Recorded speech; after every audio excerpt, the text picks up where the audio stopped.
Good evening and welcome to tonight's edition of Fact Sheet live on ETV, live on NISIM 95.9 and 100.1, also live on all social media platforms, Facebook, Twitter, Instagram with the handle ETV Ghana. We are excited to come your way tonight with today's edition because our focus is on a very important discussion and activity which happened just yesterday, and that which has to do with the Finance Minister's presentation, the media budget review that all of us were patiently waiting for. Remember, it was supposed to have happened about 2 weeks ago, but because of the IMF deliberations, the Finance Minister had to postpone the presentation of the media budget review to give Ghanaians a sense of how the economy is performing. Tonight, we set the ball rolling with two important statements made by the Finance Minister in the media budget review. One has to do with a quote which is from page 4 of the media budget review, and it reads, "An International Monetary Fund staff team visited Accra from July 6 to 13, 2022 to assess the current economic situation and discuss the broad lines of our government's enhanced domestic program that could be supported by the IMF. At the conclusion of the mission, the statement by the team lead correctly captured where we are and why we are where we are." And he said, "Ghana is facing a challenging economic and social situation amid an increasingly difficult global environment. The fiscal and debt situation has severely worsened following the COVID-19 pandemic. At the same time, investors' concerns have triggered credit rating downwards, capital outflows, loss of external market access, and rising domestic borrowing costs. In addition, the global economic shock caused by the war in Ukraine is hitting Ghana at a time when the country is still recovering from the COVID-19 pandemic shock, and with limited room for maneuver, these adverse developments have contributed to slowing economic growth, accumulation of unpaid bills, a large exchange rate depreciation, and a surge in inflation." This is how the Finance Minister of Ghana describes the state of affairs of the Ghanaian economy as to how we are doing presently. He goes on to paint a picture of the macroeconomic position of our country. And he says, "The revenue measures outlined in the 2022 budget have underperformed, largely due to the delays in passing and implementing these measures. Inflation has surged to 29.8% as at the end of June 2022 as compared to 9.0% in June 2021. The cedi has depreciated against the US dollar by 16.86% between January and the end of June 2022 compared to 4.1% at the end of 2021. These have contributed to rising cost of living and labor agitations. Interest rates payments have been revised upwards from 37.5 billion Ghana cedis to 41.3 billion, mainly on account of inflationary pressures and exchange rate depreciation resulting in higher cost of living." This is a dire situation we find ourselves in as the Finance Minister has presented to Ghanaians. Now, there are questions to be asked as to how realistic the reviews which have been made by the review would be attainable or achievable. Remember, at the time that the 2022 budget had been read, many raised concerns about how possible it would be for us to attain the different targets that the Finance Minister had projected we would be able to achieve. Reviews, as much as many of them are downwards reviews, are they figures that we can work with? For instance, if you look at the revenue targets of the government, it was around 100 billion plus. Now we are being told it's been reviewed downwards to somewhere around 97 million Ghana cedis. Again, we are told that the expenditure, which is around 137 million thereabouts, has now been reduced to around 135.7 thereabouts. So you ask yourself, how achievable are these figures we are playing with, considering that even last year, the IMF, the World Bank, and most of the Bretton Woods institutions had indicated that it would take 3 years for most economies to be out of the woods when it comes to the impact of COVID-19 alone. With the Russian-Ukraine war seemingly not dying anytime soon, are these figures attainable? Some say they are too ambitious still. These are the issues we will try to make sense of tonight on Fact Sheet. My name It's Samuel Eshen. Do stay with us. We'll be right back.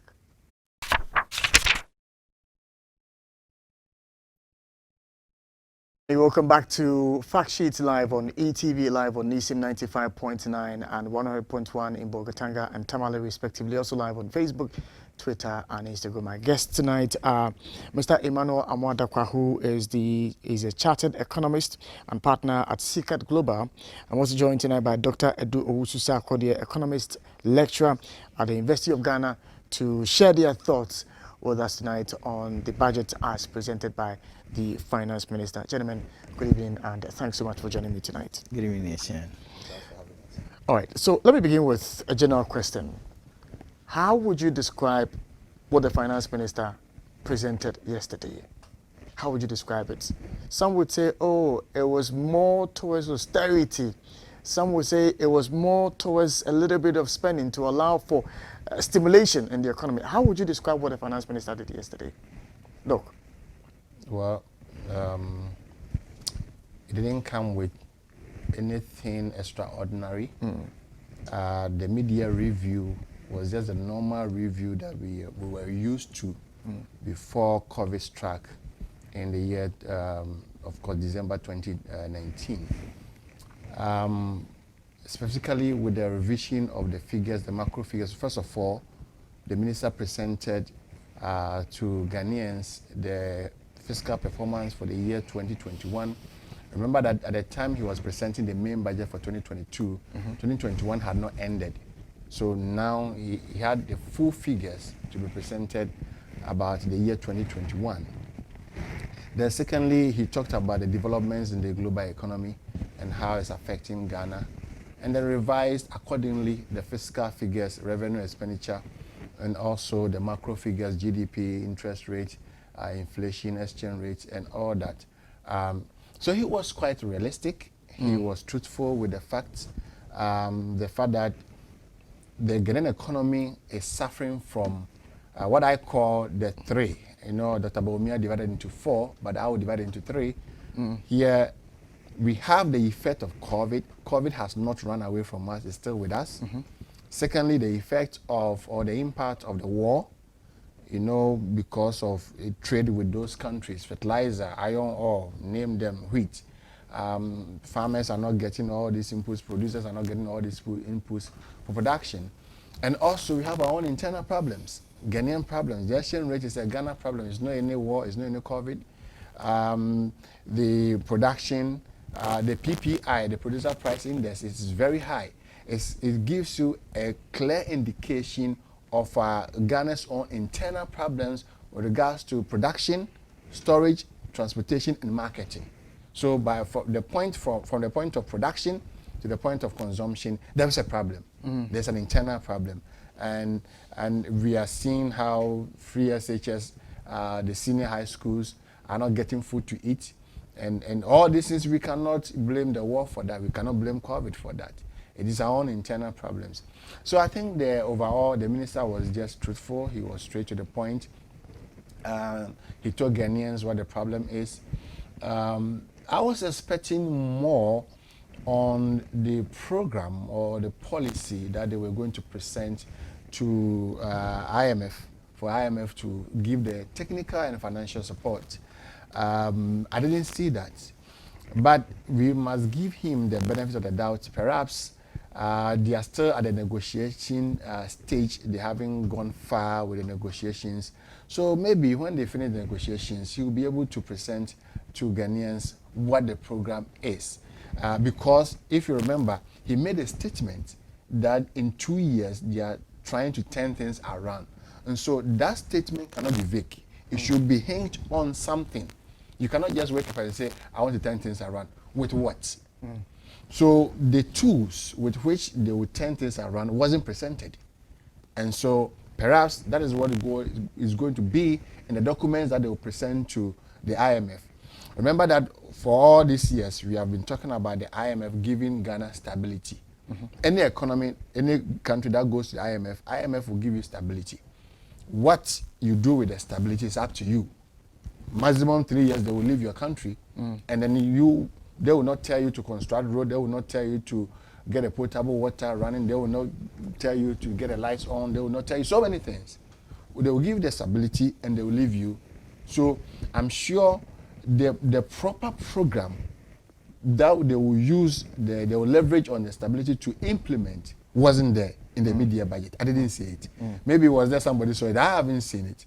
And like I said, let's give them the benefit of the doubt. Maybe in future, the nearest future, they will bring it for all of us to interrogate. But in a summary, it was just flat.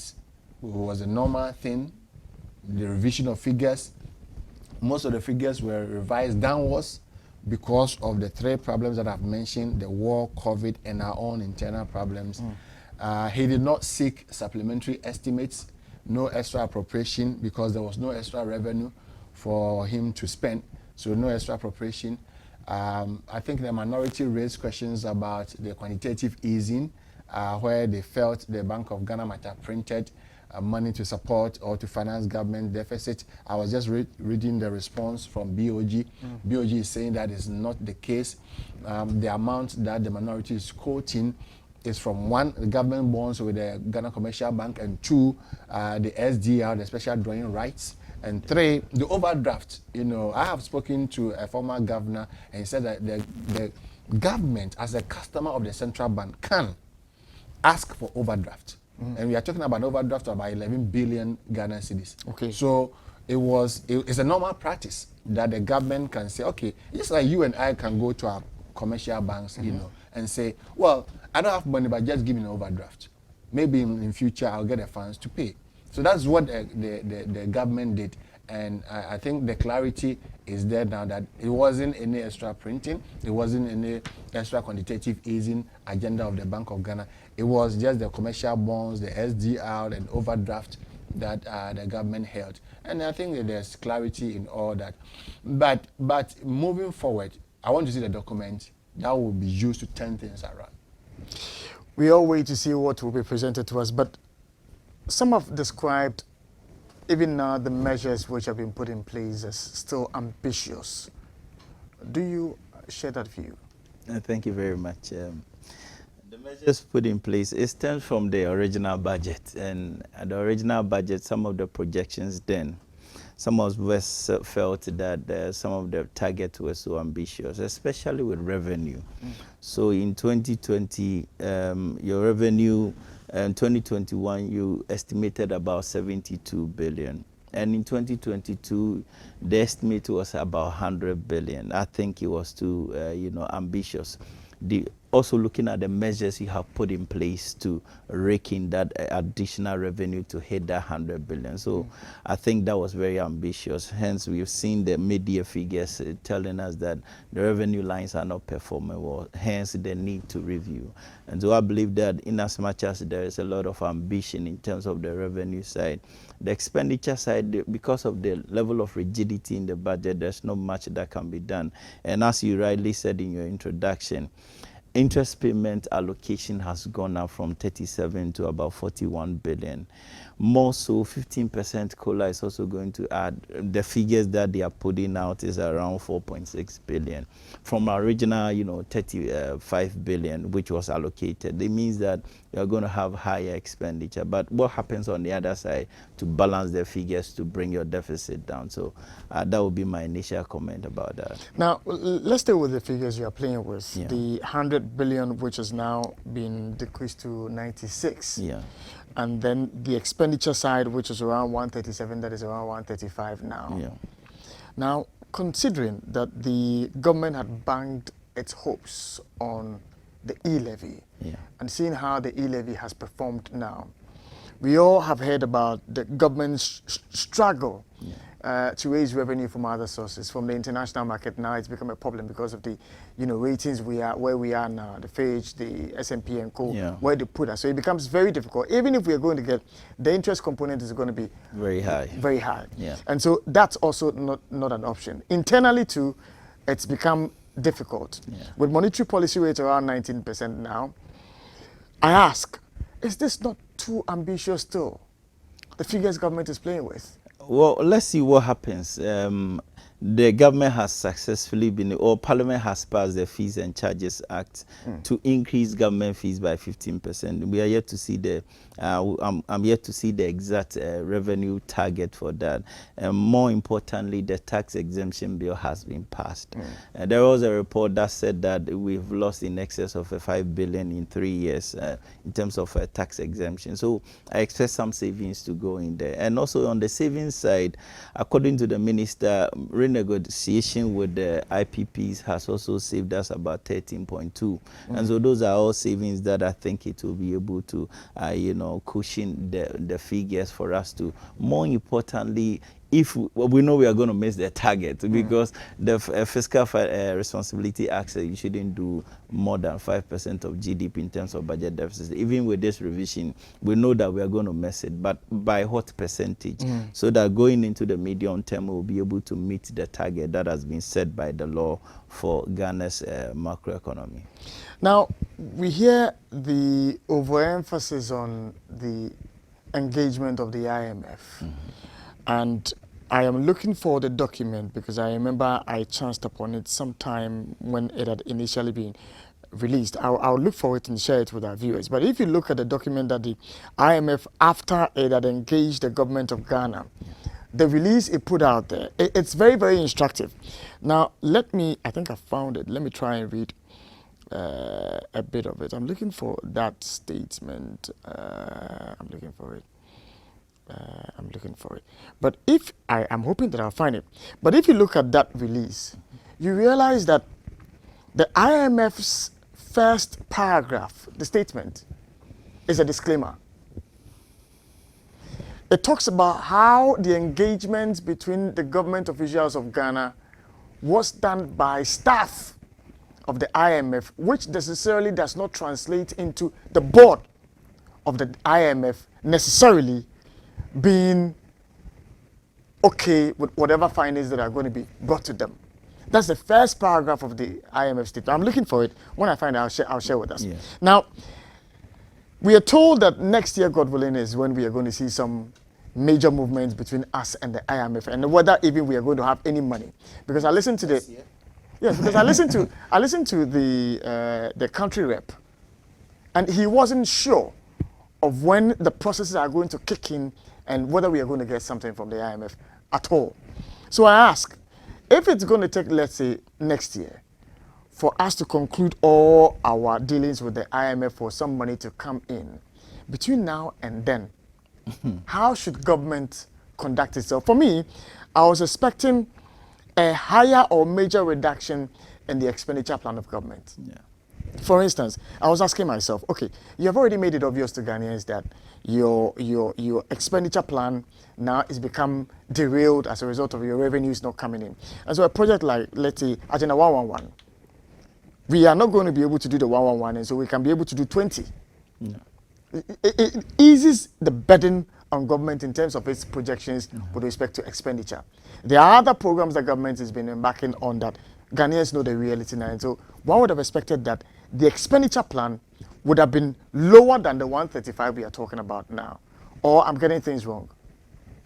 Well, okay, so I think this is based on what you've said. This is the more reason why the minister did not say anything about the policy document that they're going to present to the IMF.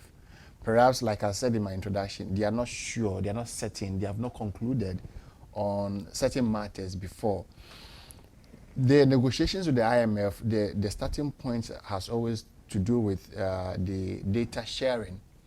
So you have invited, remind you, IMF did not pack their bags and came here. No. The government of Ghana invited them to the country to start the conversations with them. The first point of the conversation is data sharing. They share the data, and then based on the data, because the IMF program, many people don't know, it's not just one program. No. It's about 5 or 6. You can count even up to 10. So depending on the credibility of the data, depending on what the communication of the data, and depending on how severe the challenges in the economy are, then the IMF will prescribe a particular program to government. It's just like a doctor, you know, a patient goes to the doctor, says my head, my leg, and my that, and the doctor will say, okay, based on A, B, C, D, you need this drug or you need that drug. Okay, so that settles the IMF situation. And I've said that that is why the minister was a bit silent on the policy to be presented to IMF for the deliberations. So everything you see in the mid-year budget is as if there's no IMF. That's the picture you see. Everything, all the revisions, everything is as if there's no IMF. And when we are talking about the revisions, I think the minister said it, and I'm re-emphasizing that we should not forget about the uncertainties in the global economy. The COVID-19 virus hasn't left us. We thought that we were free, but as we speak now, the active case, I think, is over 500 cases or so. Many countries are still experiencing the active cases. So the virus has not left us. The effect is still with us. We don't know when Putin is going to end the war. And even if the war ends today, it's going to take Ukraine more than 5 years to recover the loss. We don't know when another country is going to rise against another country for another war. So the uncertainties in the global economy is so not clear. China and US is also there. The economic war. Virtually waiting to happen. Yes. So there's so much uncertainty surrounding us. So even all these revisions are based on the fact that, as we say in economics, all things being equal, assuming there's no extra war, there's no extra disease. Right now, people are talking about Marburg or whatever it is, and the monkeypox. If they affect us and they destroy the economy just like COVID did, then all these revisions will be useless. So every revision that the minister has done is holding all other things equal. There's no extra war. Maybe Putin will not deepen the woes of Ukraine, or there will not be any extra disease. So based on the circumstances, then you have these revisions. Now come back to the fiscals. Is it ambitious or not? The expenditure side, like my brother said, most of them are very rigid. You can do virtually nothing about them. Salaries of workers, interest payments, unless with the IMF program, you can renegotiate the payment of the interest. But I'm saying that these revisions are made with the assumption that there's no IMF program. So we can't put our hopes on that. So the rigidities in the expenditure side would not augur well for any cuts. You can't cut salaries, you can't cut interest payments, you can't cut the statutory payments unless you put a cap on it. What can be done is a prudent management, the cutting of the waste. So if a project, like you mentioned Agenda 111, if the cost is say 1,000, and we know that the real value is 500, that is where you cut. Not that you are going to cut the project. You cut the waste. I have a mentor who always believes that the budget of the Republic of Ghana should pursue revenue generation and not this budget deficit persuasion. Why? This is how he explains it. Because we have said as a country that we're not going to go more than 5% of GDP. Even if the government has to construct the road, the government will not construct the road because they did not get the revenue. They needed revenue. So the point is, why don't you target revenue generation? Pursue revenue. When people say cut expenditure, they are going to cut the expenditure for the road construction. In other words, the road leading to your village will not be constructed because you're asking government to cut it. Because the government wants to live within the budget of 5% of GDP. But my position is that, I mean, based on the advice from my mentor, is that, and I think it's correct, and I buy into that idea, that rather pursue revenue generation, up your game, raise the revenue. Raise the revenue and construct the road. Don't deny the community quality road because you could not raise revenue. I don't know if you get the argument. So raise the revenue first. And then we can talk about road construction. Don't deny them because you could not raise enough revenue. So get the things done. Go to the revenue side. Tax exemptions, they have passed it. Let us know how much you will raise. And finance free SHS, finance road, finance water and all that. Go to the property tax. What are they doing wrong? If there is any leakage in the system, inefficient system, I'm always against this collection of cash. People will embezzle it. They will pocket it. If I'm in my house, somebody knocks on my door, comes there, he says it's from GRA, he's coming to collect property right, and he wants to collect cash, I will not pay because they will pocket it. But if it's electronic, say you dial star something something hash, and then your Ghana card number comes, you pay. So it's on their monitor, on their screen, they show that Sarkodie has paid his property rate. That is the argument now. That is the argument. And I've made this point, and I'm making it again, that every expenditure of government should give us future revenue. It's also something in economics that most economists don't really pay attention to. Every expenditure must guarantee you future revenue. For example, if you borrow to construct a road, that road must generate future revenue with the tolls.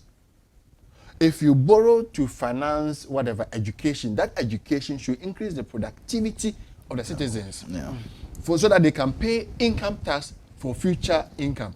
So every expenditure of government should be tied in with future income generation for the government.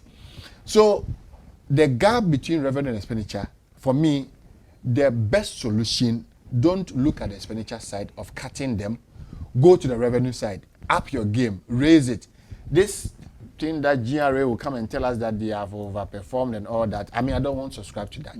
If you set a low target for yourself and you achieve it, you haven't done anything. Give them high targets, high targets. Targets on e-levy, targets on tax exemption, targets on property rate, targets on even the natural resource.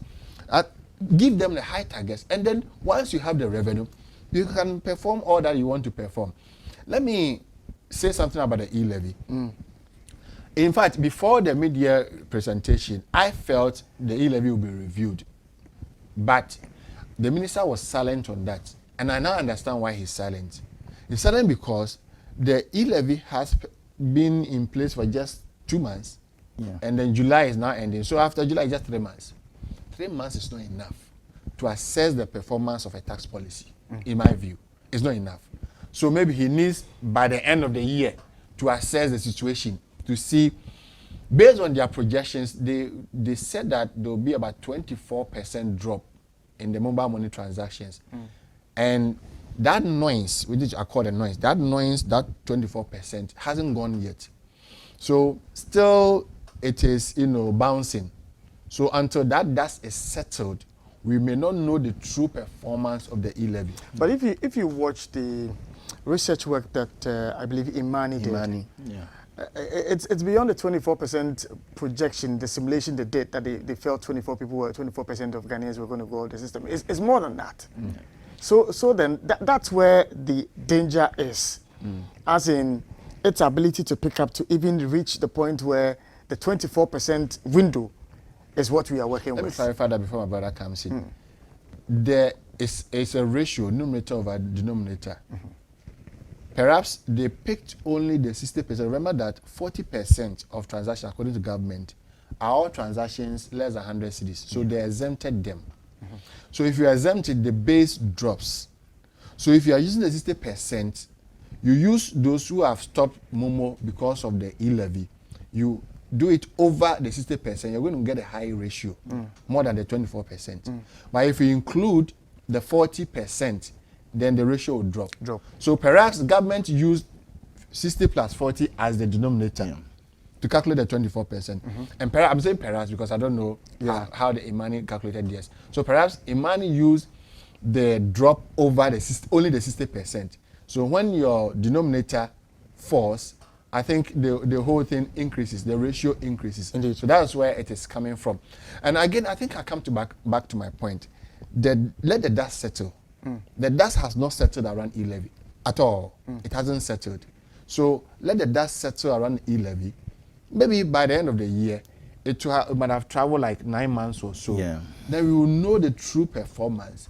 And that will inform government whether or not to revise the rate or to revise the constituency. Either those that they exempted, they have to bring them back into the brackets, so that even if you revise the rate and then you bring them in, that will give you more revenue. Or you abolish completely the e-levy and tax the telcos. Tax them And depending on the price elasticity of demand, they'll either pass on 60%, 40%, 30% to the consumer. And then you see that from the back door, government is still collecting the levy, but from a different source. So all these simulations are there. That is why I am surprised that the government did not take their time to do all the simulations before passing it. Because it looks like they rushed it, in my own personal view. They rushed it. They did not do all the modeling for them to arrive at the optimal level. The optimal level in economics, everything is about optimization. Yeah. What is optimization? Maximum benefit, minimum cost. So if you are introducing a tax, the tax should give government maximum revenue, whilst at the same time minimizing the burden on the taxpayer. That is the optimal rate. As at now, nobody knows the optimal rate. The government has done its own calculations and believes that initially it was 1.75. In my view, that might have been the optimal rate. But they turn around to say they have reduced it to 1.5. They have not convinced me to tell me that the 1.75 of the optimal or 1.5 is the optimal or 1% is the optimal. Nobody knows it. We need the modeling, we need the simulation. If any economist proposes any rate, I will not agree with the person. That person's rate proposal must be backed with modeling. Just model, why do you think 1% is the optimal rate? Then if anybody at all can just sleep and wake up and say, I think it's 5%, I think it should be 2%, I think it's 0.5, then we will all be playing Chaskele with the E-levy. So then Sarkodie can also propose, I think it should be 0.2. Then you say, oh, I think it's 0.3. Then you say, I think it's 0.6. No, we don't do things like that in economics. Do your calculations, do your modeling, do your simulations, and arrive at the optimal rate. Until anybody can do simulation and arrive at the optimal rate, you have no business criticizing government's, e-levy rate. And as of now, I am only assuming that the optimal rate is what the government has proposed. I have not done any modeling to propose any levy, but economists, simple economics tells us that any tax rate that you propose should give you the maximum revenue and the minimum cost to the tax payer. That is why the tenets of public finance, tenets of taxation in public finance, argue that we do not discuss taxes. I said this on one platform when somebody was arguing with me. I said, take a look at all the list of all taxes. I don't know if my brother has a different view, but that's my position. You don't discuss taxes. You impose taxes. So before you impose, you should have finished with all your simulations, all your modeling, all your calculations. Even if you want to do stakeholder consultation, it should be indoor, it should be private. It should not be in camera or in front of camera. It should not be town hall meetings. If you start, the moment you begin to do that, you've lost your grounds. You've lost your grounds. It means that you did not do your homework well. And you are doing, Jack, where are you? I am here. I wish we had a lot more time to debate your position about the, education. I have an article. I'll forward the article Forward to it you. to me. I would like to All read these it. things I'm saying is in my article. I'd like to read it because I hold a contrary view anyway to your position.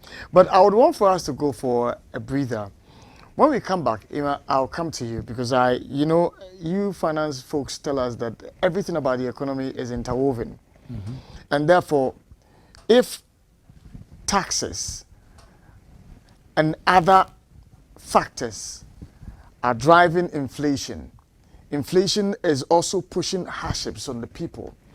And we are saying that government intends to raise revenue, seeing that businesses are not doing well. And when businesses are not doing well, there's a tendency for them to want to find ways and means to avoid certain taxes, so as the consumer does not pay the tax in order to buy his product. These are all issues that we would want to have a look at. And then finally, the final one, toll booths, they are back. We will understand them. Stay with us. And welcome back to Fact Sheets Live on ETV. If you check your time and if you just join us, as much as you are joining in late, we still have some, I believe, 30 minutes to, continue the conversation. Ima, I was asking about, we obviously would have to squeeze water out of a stone. How that is going to be done is what I am asking you to help me with, because the people you want to tax are the people who are saying that times are hard and are demanding 15% COLA from you. How are they going to do that magic? It's very difficult, especially if you look at the rigidity in our budget.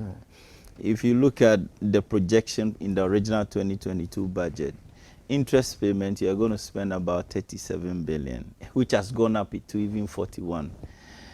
Compensation to government employees, 35 billion, which estimated has gone up by about 4.6%.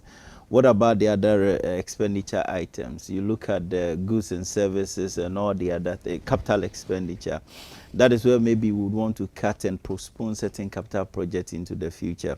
It's going to be very difficult, but the argument again is so for us to reduce the inefficiencies in the system so that we'll be able to make the savings. I always say that we should be able to prioritize corruption and procurement breaches as economic policy.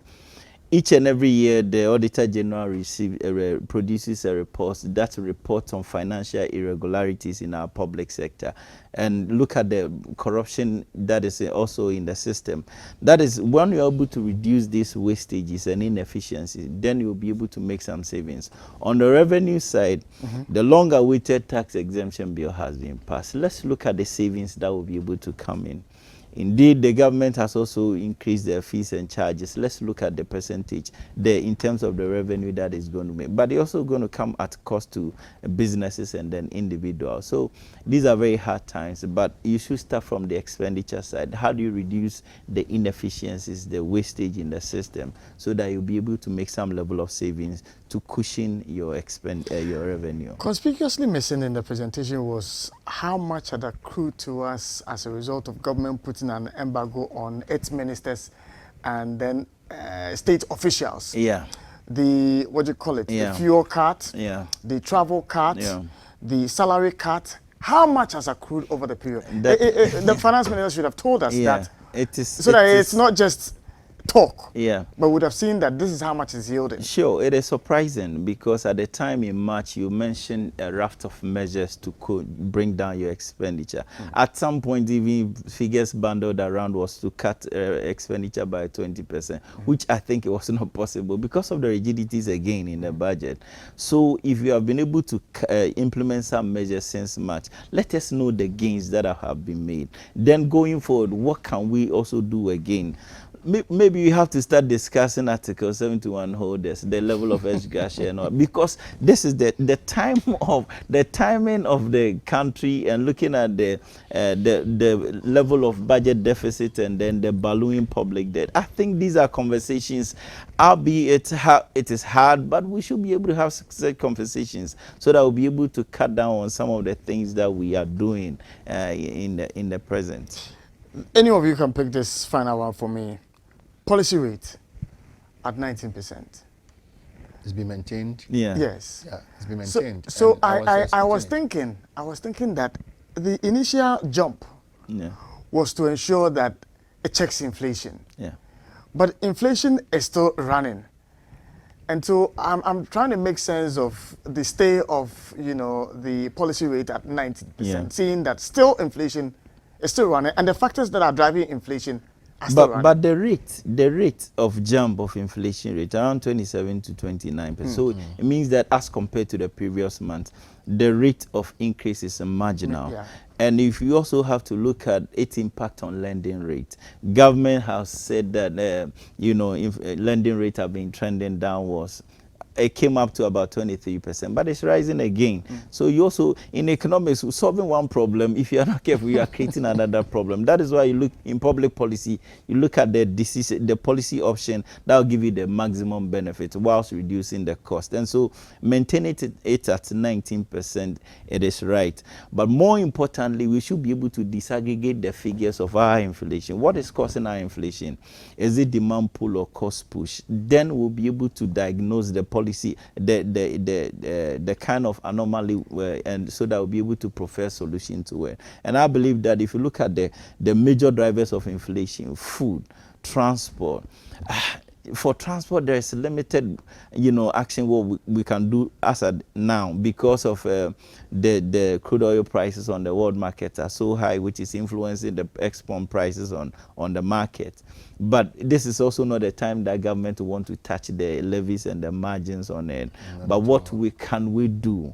What we can do is to also look at the exchange rate. This is in the domain of the central bank, using monetary policy tools to look at how best you can reduce the level of depreciation of your city so that the export prices will be able to be reduced at some point. I don't know about you, but I don't think I chanced on anything to do with the development bank.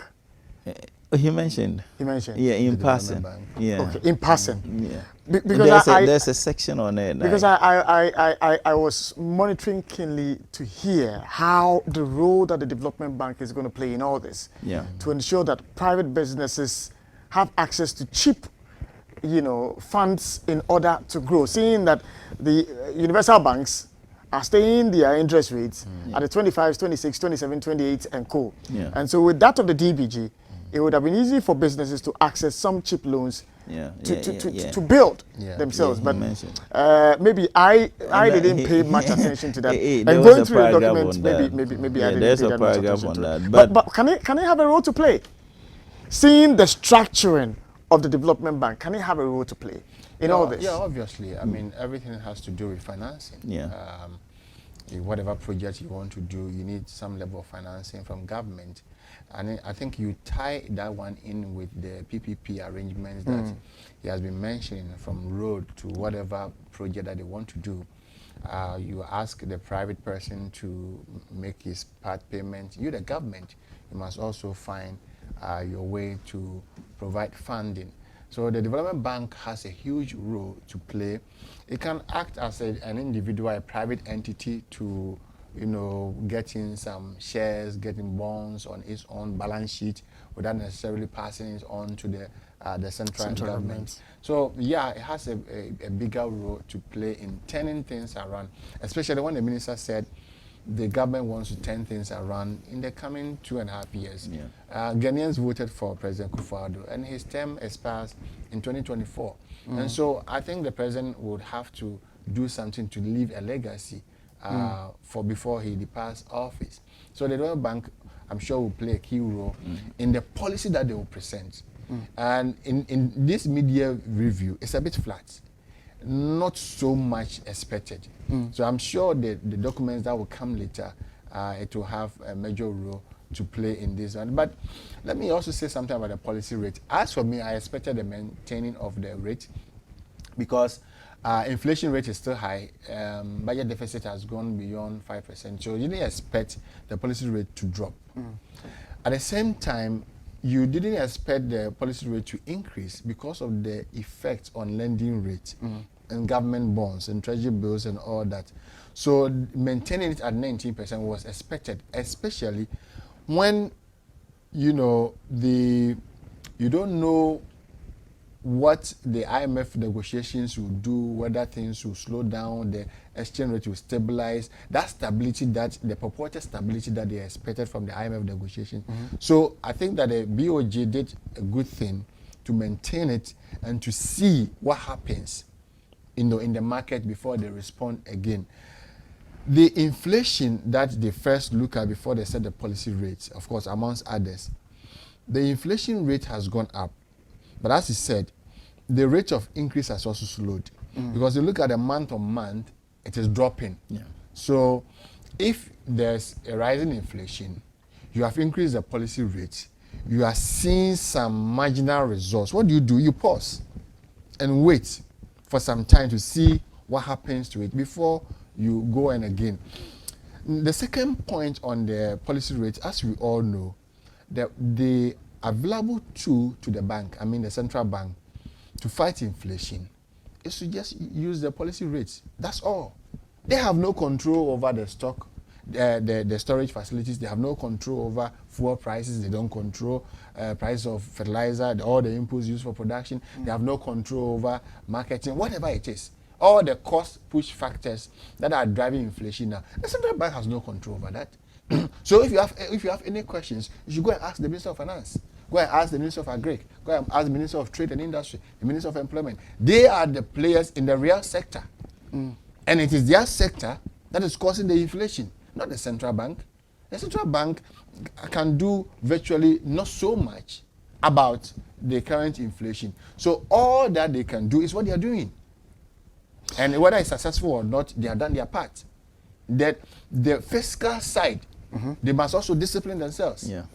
Agric must provide inputs for production. Trade and industry make the inputs available for production. It's unfortunate. It's unfortunate we have to go. But just under a minute, because that's a very important point that I think that we need to make, which has to do with the reserves. You know, now I am thinking about a situation where our export to import ratio is terrible. We are an import-driven economy. Now I am asking myself, at the moment when we are not exporting much, how is the government going to get forex? I mean, in terms of dollar, seeing that you don't export much to be able to earn that currency in your country. Yeah. How are we going to do that? Let me single out crude oil. Crude oil is not doing bad. You know, the government estimated to raise in excess of $1 billion in the whole year. By close of mid-year, they've raised more than $746 million. So it means that it is not doing pretty bad. That is why the minister said that they are not going to ask for supplementary estimate, but they are going to rely on these, you know, windfall gains. But I believe that crude oil is not doing bad, gold prices is not doing bad, cocoa is not doing bad. Even though volumes might be dropping, but in terms of the price, it is making up for the losses in terms of the marginal losses in terms of volumes. Yes, it's important to add value, as we all know, but the shortest possible measure that they can do to get in more forests is to pass the retention law. Pass the retention law so that the multinational companies do not repatriate 100% of their profits. They should keep like 20% in the system. If you sell gold, you expect gold at $6.2 billion. And what comes to your public finance is 640 million, less than 1 billion. The remaining 5.something billion is a capital flight. Yeah. So just implement the law so that you keep part of the capital flight. You keep part of the profit in your economy. But would that be an incentive enough for the investor to come into your country? They are making profit. But you see, unfortunately, we don't understand. But so the argument, how we treat investors in this country. Foreign investors. Yes, foreign investors, how we treat them. They come into the country and they get all the waivers. Yeah. Even at the expense of the domestic. At the domestic. But so I believe that we should be able to capitalize on the political stability and fairly macroeconomic stability we have enjoyed over the period. My brother, they won't run away. They are not running away. They have made economic rent $43 billion in 8 years. You understand? They won't go anywhere. They are not going anywhere. The government must be strong. Government must be committed. Yes. And meet with them, pass the retention law or whatever it is, and let them keep part of their profit in the country. They will stay. Yeah. Of course, before you go into that negotiation, you have to do a legal review about what happens across the continent. But you know, countries. At this moment as we speak, we are very vulnerable. You know that. Oh, I'm not sure we are vulnerable. No, we are. You are looking for money. You are looking for money. But they're also looking for money from yes, our natural resources. They are making money from our gold. Not as dire as yours. One of the sectors we have in Ghana, telco, the leading company of all the companies they have across Africa. I think Ghana, in terms of how much they are getting from Ghana, I think it's number 2 or so. And they are not going anywhere. They are not getting the best out of They are not going anywhere because I believe that we should be able to. These are investment laws we should be able to pass. That's why it is not military rule. You sit down and discuss, negotiate with them. And I'm sure we'll get something. I'll give you a typical example. The royalties, it used to be 3%. Yeah. But, you know, during President Mills and Dr. Dufour's time, they were able to negotiate and raise it to 5%. Yeah. So it's all about negotiation. Nobody is going to pick any gun. Nobody is going to kill anybody. It's all about talk, battle of ideas. Yeah. Indeed. Our time is exhausted, and sometimes I wish we had some 30 minutes more to add to our discussion, especially when it's getting interesting. There are areas that you feel you should have touched on but could not. But Doc, I'm grateful you joined me tonight. Ima, I'm grateful. I was joined tonight on set by Mr. Emmanuel Amwadakwa. He's a chartered economist, partner CCAP Global, and Dr. Edu Owusu Sarkodie, economist lecturer, University of Ghana, sharing their thoughts on the budget review presented by the finance minister just yesterday. We're hoping that the measures being put in place in the end would ease the hardships and the burden that's on the shoulders of Ghanaians, and you know, Christmas is just around the corner. We'll be able to enjoy. I wish you a pleasant evening. Good night.